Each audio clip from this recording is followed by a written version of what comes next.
কর্মীরা দাঁড়িয়ে থাকতে পারতো, কেউ সুযোগই পাইতো না, ভুয়া ভুয়া স্লোগান দিত দূরের কথা, মানে প্রধানমন্ত্রীর কোনো বিরূপ মন্তব্য করবে কেউ সুযোগই পেত না। এখানে যারা গুপ্ত রাজনীতি করতো এই জামাত শিবিরের লোকজনই পরিকল্পিতভাবে প্রধানমন্ত্রীর এই মানবিক উদ্যোগকে প্রশ্নবিদ্ধ করার জন্য এই ধরনের একটা ন্যাক্কারজনক ঘটনা ঘটছে। যে মমিনুল আমিন, আপনাকে সংবাদ সম্মেলনে কি আপনি ছিলেন কিনা? না, সংবাদ সম্মেলন ছিল না, এটা প্রেস উইং এর পক্ষ থেকে সংবাদ সম্মেলন করা হয়েছিল। সুতরাং প্রেস উইং এর কর্মকর্তারাই এবং মাননীয় প্রধানমন্ত্রী উপদেষ্টা ডক্টর মাহাদি আমিন উনি উপস্থিত ছিলেন। যে আমি যেসব বিষয়গুলো উল্লেখ করেছি এর বাইরে কি আর কিছু বলেছেন কিনা? যদি আমি বলি আইন শৃঙ্খলা পরিস্থিতি নিয়ে আসলে সরকারের কি পদক্ষেপ বা কি উন্নতি হয়েছে, যদি বলি হাম নিয়ে আসলে সরকারের কি উদ্যোগ, যদিও আজকে একবার রেকর্ড 17 জন শিশু মারা গেছে, আজকে গতকালকে তাও রেকর্ড 16 জন শিশু মারা গেছে। এখন বারবার বলা হচ্ছে যে আইসিইউ সংকটের কারণে বেশিরভাগই শিশু মারা যাচ্ছে। তাহলে এই জায়গাগুলোতে ফোকাস করতে পারছেন কিনা সরকার, আইন শৃঙ্খলা পরিস্থিতি?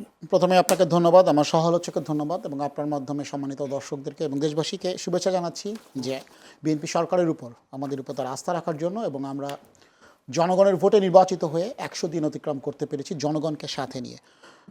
ফারুক ভাই চমৎকার একটা কথা বলেছেন যে দলীয় সরকারের যে কনসেপ্টগুলো বলা হয়, দীর্ঘ 17 বছরের ফ্যাসিবাদের কারণে যেই সরকারটা নির্বাচিত ছিল না, জনগণের যারা নির্বাচিত ছিল না, জনগণ যে সরকারকে ওন করতো না, সেই সরকার যখন বলে তাদের সরকার, এটা হয়তো একটা ফ্যাসিবাদী শব্দ শোনায়, কিন্তু ভোটাধিকার প্রতিষ্ঠার মাধ্যমে একটা নিরপেক্ষ নির্বাচনের মাধ্যমে আপনি যেটা বলেন ভূমিধস বিজয়, আমি এটাকে বলতে চাই যে জনগণের স্বতঃস্ফূর্ত সমর্থন, যার মাধ্যমে 12 ফেব্রুয়ারি নির্বাচনের মাধ্যমে বিএনপি সরকার মাননীয় প্রধানমন্ত্রী তারেক রহমানের নেতৃত্বে গঠিত হয়েছে, সেটা জনগণের দ্বারা নির্বাচিত সরকার। সুতরাং এখানে দলীয় সরকার শব্দটা আসলে এটা হলো প্র্যাকটিস, হ্যাঁ, ফ্যাক্ট যে বিএনপির সরকার, এটা ফ্যাক্ট, এটার আসলে কোনো পক্ষ বিপক্ষ নাই, কিন্তু দেখতে হবে আপনার জনগণের ম্যান্ডেট আছে কিনা। অবশ্যই মাননীয় প্রধানমন্ত্রী তারেক রহমানের উপরে জনগণের শতভাগ আস্থা রয়েছে, তার ভিশনারি ক্যারিসমেটিক নেতৃত্বের প্রতি আস্থা রয়েছেন, তিনি যে চেঞ্জগুলো করতে চান এবং চেঞ্জ ইনিশিয়েটিভ নিয়েছেন, মানুষ মনে করেছে যে বাংলাদেশকে এগিয়ে নিতে গেলে এবং একটা ধ্বংসস্তূপ থেকে ফিনিক্স পাখির মতো আবার জেগে উঠে বাংলাদেশকে সামনের দিকে নিতে গেলে চেঞ্জ ফ্যাক্টর হিসেবে জনাব তারেক রহমানের নেতৃত্বাধীন সরকারই সবচেয়ে যোগ্যতম সরকার বলেই এই 200 বেশি আসনে বিজয় লাভ করে বিএনপি সরকার ক্ষমতায় এসেছে। এবং এখানে দলের যেহেতু দীর্ঘদিন দল ক্ষমতার বাইরে ছিল, অনেকে রাজপথে ছিল, সবাইকে হয়তো মূল্যায়ন করা যায় নাই, কিছু জায়গায় মনোনয়ন নিয়ে বিক্ষোভ ছিল, ক্ষোভ ছিল, সেই জিনিসগুলো যদি দূর করা যেত, যেটা যদি স্বাভাবিকভাবে 5 বছর পর পর নির্বাচন হতো হয়তো এগুলো থাকতো না, তাহলে হয়তো আরও বেশি সংখ্যক আসন নিয়ে বিএনপি ক্ষমতায় আসতো। এটাই প্রমাণ করে যে বিএনপির জনপ্রিয়তা কতখানি এবং জনাব তারেক রহমানের প্রতি জনগণের আস্থা কতখানি। যেই কথাটা আজকে প্রেস উইংয়ের পক্ষ থেকে বলা হয়েছে, আপনি দেখেন পরিবর্তন যদি বলেন, সরকারের 100 দিনে সংবাদ সম্মেলনে আগে দেখবেন প্রধানমন্ত্রীর কার্যালয়গুলো সংবাদ সম্মেলন হতো একদল দলকানা সাংবাদিকদেরকে নিয়ে। আমি গণমাধ্যমকে ছোট করতে চাচ্ছি না কোনোভাবেই, কিন্তু যারা আসলে নিজের পেশার প্রতি সম্মান রাখে নাই, গণমাধ্যমের যে পবিত্র দায়িত্ব সেটাকে ভুলে যেয়ে ফ্যাসিবাদকে টিকিয়ে রাখতে ন্যারেটিভ তৈরি করতো এবং শেখ হাসিনাকে মহান করার জন্য যারা সত্যর সাথে মিথ্যার মিশ্রণ ঘটিয়েছিল, যারা সত্যকে গোপন রাখতো, তাদেরকে নিয়েই গণভবনে এক ধরনের নিয়ন্ত্রিত সংবাদ সম্মেলন করা হতো। আজকে কিন্তু সেই পরিবেশটা থাকে না। আজকে প্রেস উইংয়ের পক্ষ থেকে প্র্যাকটিসটা অন্তর্বর্তী সরকারও কিছুদিন করেছিল, তবে সেটা ছিল ভিন্ন। রাজনৈতিক দলের রাজনৈতিক সরকারের পক্ষ থেকে এরকম প্রেস উইংয়ের পক্ষ থেকে স্টেটমেন্ট দেওয়া, এরকম আশাটাও একটা পরিবর্তনের লক্ষণ, যেখানে গণমাধ্যম স্বাধীনভাবে কথা বলতে ফিল করছে। এটা একটা বড় পরিবর্তন। আপনি যদি বলেন সরকারের সবচেয়ে বড় অর্জন কি, আমি বলবো বিএনপি সরকারের সবচেয়ে বড় অর্জন 100 দিনে এটাকে জনগণের সরকারের ফিলটাকে দেয়া। দেখেন মাননীয় প্রধানমন্ত্রী যখন যাচ্ছেন, তার সামনে ছুটি, তার বাসের সামনে জনগণ ছুটে আসছে।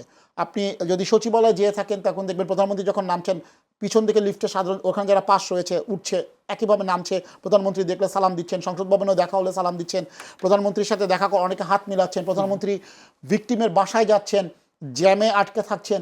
এই ফিলটা কিন্তু জনগণের কাছে নতুন। আমি আপনি যদি সেটাকে উপস্থিত নাও থাকি, আমরা কিন্তু কানেক্ট করতে পারি এটা জনগণের প্রধানমন্ত্রী, এবং এই যে মেসেজটা, এই মেসেজটা জনগণকে দেওয়ার মানেই হলো এটা জনগণের সরকার, এবং জনগণ যেটা চায় সেই চাওয়া পাওয়ার প্রতিফলনটা বিএনপি সরকার করবে। এটাই কিন্তু এই যে মানবিক সরকার হয়ে ওঠার যেই দৃষ্টান্ত মাননীয় প্রধানমন্ত্রী করেছেন, দিয়েছেন, এটা কিন্তু সেটা কি প্রমাণ করে। ফারুক ভাই যেটা বলেন যে গণ অভ্যুত্থানের আকাঙ্ক্ষার সাথে কিছু দূর বিএনপি যাচ্ছেন না, এরকম অনেক কথা বলেছেন। গণ অভ্যুত্থানের আকাঙ্ক্ষা আসলে কী ছিল? আমি একটা কথা বলতে পারি যে গণঅভ্যুত্থানের আকাঙ্ক্ষাটা কিন্তু কোনো নির্দিষ্ট রাজনৈতিক দল বা গোষ্ঠীর ফ্রেমিং অনুযায়ী তৈরি হয় নাই। যেটা আওয়ামী লীগ 71-এর ব্যাখ্যা দিত, তাদের মতো করে ফ্রেম দিত মুক্তিযুদ্ধের চেতনার মানে কি, এটা নিয়ে কিন্তু ব্রডার স্পেকট্রামে আলোচনার সুযোগ রয়েছে। একইভাবে জুলাই গণঅভ্যুত্থানের আকাঙ্ক্ষা কি ছিল, কোনো গুপ্ত রাজনৈতিক দল বা হঠাৎ গজিয়ে ওঠা কোনো রাজনৈতিক দল বা নেতারা কিন্তু এটা ফ্রেমিং করতে পারে না। আমরা যদি বলি প্রথম আকাঙ্ক্ষা ছিল বৈষম্যহীন বাংলাদেশ, মাননীয় প্রধানমন্ত্রী যে মানবিক প্রধানমন্ত্রী, জনতার প্রধানমন্ত্রী হওয়ার যেই কালচার শুরু করেছেন, এটা কিন্তু গণঅভ্যুত্থানের আকাঙ্ক্ষাকে সবচেয়ে বেশি ধারণ করে এবং প্রতিফলন করে। এটাকে আপনাকে স্বীকার করতে হবে। হঠাৎ গড়ে ওঠা রাজনৈতিক দল বলতে আসলে কাদেরকে, মানে হঠাৎ গড়ে ওঠা রাজনৈতিক দল হঠাৎ গড়ে উঠতেই পারে, হঠাৎ রাজনৈতিক দল গড়ে উঠতেই পারে, কিন্তু তারা সবকিছুর স্টেক যদি দাবি করে যে আমরা যেভাবে বলবো গণঅভ্যুত্থান সেভাবেই, আমরা যেটাকে চেতনা ফ্রেমিং করবো বা ন্যারেটিভ দিব সেটাই আপনার চেতনা, এইটা তো হতে পারে না। সেখানে তো জামাত বলেন, গণ অধিকার পরিষদ বলেন, এনসিপি বলেন, সবাই তো একই ডিমান্ড করছে। না, সবাই ডিমান্ড করছে, ভিন্ন ভিন্নভাবে তারা বক্তব্য দিচ্ছে। আমি শুধু এতটুকুনি বোঝাতে চাচ্ছি, কোনো নির্দিষ্ট রাজনৈতিক দল বা গোষ্ঠীর আকাঙ্ক্ষা অনুযায়ী বা ফ্রেমিং বা ন্যারেটিভ অনুযায়ী, যেটা আওয়ামী লীগের প্র্যাকটিস ছিল 71-কে ন্যারেটিভ তারা তৈরি করতো, এভাবে তৈরি হয় নাই। মানে আপনি বলতে চাচ্ছেন জুলাই নিয়ে কেউ চেতনা তৈরি করতে চাচ্ছে, এটা প্র্যাকটিসটা হাসিনা শিখে গিয়েছে যে 71 নিয়ে চেতনা করলে কি লাভ হচ্ছে, চেতনা ব্যবসাটা তো বাংলাদেশে। আপনার কাছে তার আগে একটা প্রশ্ন করে রাখি, আপনি বলছেন যে আসলে আমিও স্বীকার করি যে প্রধানমন্ত্রী তারেক রহমান যে ইতিবাচক যে কাজগুলো করছেন বেশ সাড়া পড়েছে, কিন্তু আপনার কি এটা মনে হয় কিনা যে প্রধানমন্ত্রী যখন রামিসা স্বরাষ্ট্রমন্ত্রীকে নিয়ে রামিসার বাসায় গেল, সেখানে আমরা ভুয়া স্লোগান দেখলাম, সেখানে আসলে সেটা কি বলবেন? এখন দেখেন, আপনার যে এলাকাতে গিয়েছে পল্লবীতে, ওইখানে এলাকায় গিয়েছেন, মাননীয় প্রধানমন্ত্রী যাচ্ছেন, আমি তো বললামই উনি খুব স্বাভাবিকভাবেই মানুষের সাথে চলাফেরা করেন। এখন যে রাজনৈতিক দলটা সরকারের সফলতাকে প্রশ্নবিদ্ধ করতে চাচ্ছে, তারা তাদের নিয়ন্ত্রিত কর্মী বাহিনী দিয়ে জনগণকে সামনে নিয়ে প্রধানমন্ত্রীকে, মাননীয় স্বরাষ্ট্রমন্ত্রীকে অপমান করার জন্য বা তাদের উদ্যোগকে প্রশ্নবিদ্ধ করার জন্য যদি কোনো উদ্যোগ নিয়ে থাকে, তাহলে এটা তাদের সম্পূর্ণ ব্যর্থতা। এবং আপনাকে এখানে স্বীকার করতে হবে, বিএনপি এখানে কোনো পলিটিক্স করেনি। বিএনপি চাইলে মিরপুরে 1 ঘন্টার নোটিসে 10 থেকে 15,000 নেতাকর্মী রাস্তায় দাঁড়িয়ে থাকতো, দ্বিতীয় কেউ সুযোগ পেত না সেখানে যে দাঁড়ানোর জন্য, প্রধানমন্ত্রীকে দেখার জন্য। বিএনপিকে সেটা করেছে? এটা কি রাজনৈতিক স্টান্টবাজি ছিল? মাননীয় প্রধানমন্ত্রী ক্যাবিনেট মিটিং থেকে সিদ্ধান্ত নিয়েছেন এখন রামিসার বাসায় যাব, এবং ক্যাবিনেট মিটিং থেকে আইনমন্ত্রীকে নিয়ে, স্বরাষ্ট্রমন্ত্রীকে নিয়ে, এবং স্থানীয় ওইখানে ছিল যুব ক্রীড়া প্রতিমন্ত্রী, ওই এলাকায় ইলেকশন করেছিলেন, তাকে নিয়ে কিন্তু ওখানে গিয়েছেন, এবং কয়েকজনই ছিল কিন্তু এখানে প্রশাসক ছিল। তারা যদি চাইতো, মিরপুরের মতো জায়গায়, ঢাকার প্রাণকেন্দ্রে কোনো রাজনৈতিক দল 10,000 জনগণ, শুধু বিএনপির কর্মীরা রাস্তার চারপাশে, আপনার ওই যে প্রধানমন্ত্রী মানে সচিবালয় থেকে শুরু করে এই পর্যন্ত, বা মিরপুরের কল্যাণপুর থেকে শুরু করে পল্লবী পর্যন্ত, 10 নম্বর শুরু থেকে পল্লবী পর্যন্ত রাস্তার 2 ধারে জনগণ দাঁড়িয়ে থাকতে, মানে কর্মীরা দাঁড়িয়ে থাকতে পারতো, কেউ সুযোগই পাইতো না। ভুয়া স্লোগান দেওয়া তো দূরের কথা, মানে প্রধানমন্ত্রীর কোনো বিরূপ মন্তব্য করবে কেউ সুযোগই পেত না। কিন্তু প্রধানমন্ত্রী কিন্তু সে রাজনৈতিক স্ট্যান্ডবাজির জন্য জানে, তিনি ফিল করেছেন রামিসার যে হত্যাকাণ্ড, মানে নির্মম নৃশংস হত্যাকাণ্ড, তার পরিবারের কাছে যে সমবেদনা জানানো উচিত, তিনি তার দায়বদ্ধতা থেকে গিয়েছেন। এখানে যারা গুপ্ত রাজনীতি করতো, এই জামাত শিবিরের লোকজনই পরিকল্পিতভাবে প্রধানমন্ত্রীর এই মানবিক উদ্যোগকে প্রশ্নবিদ্ধ করার জন্য এই ধরনের একটা ন্যাক্কারজনক ঘটনা ঘটেছে। কিন্তু তার আগে আমি যদি একটা ঘটনা কথা বলি, স্টেডিয়ামে খেলা দেখতে গিয়ে স্বরাষ্ট্রমন্ত্রীকে স্ক্রিনে দেখার পর ভুয়া বলছেন, না, এটা তো টার্গেটেড আক্রমণ। দেখেন, স্বরাষ্ট্রমন্ত্রী জনাব সালাউদ্দিন আহমেদ দীর্ঘদিন ধরে রাজনীতির আলোচনা কেন্দ্রবিন্দু। তিনি গত 24 সালের 11ই আগস্ট দেশে ফেরার পর থেকে বিএনপির খুব গুরুত্বপূর্ণ নীতি নির্ধারণী পর্যায়ে উনি মানে কাজ করছেন। জাতীয় ঐক্যমত কমিশনে যারা ফারুক ভাই ছিলেন, আমিও তখন ছিলাম, একসাথে কিন্তু উনি বিএনপিকে লিড দিয়েছেন। এবং মানে অন্তর্বর্তী সরকারের কে যারা মানে ব্যাকআপ হিসাবে কাজ করতো বলে আমরা বলতাম, সেই একই রাজনৈতিক গোষ্ঠী অনেক উদ্যোগকে মাননীয় স্বরাষ্ট্রমন্ত্রী, বর্তমান স্বরাষ্ট্রমন্ত্রী সালাউদ্দিন আহমেদের দূরদর্শিতা এবং তার জ্ঞানগর্ভ আলোচনায় কিন্তু তাদের সেই সমস্ত উদ্যোগ ভেস্তে গিয়েছিল।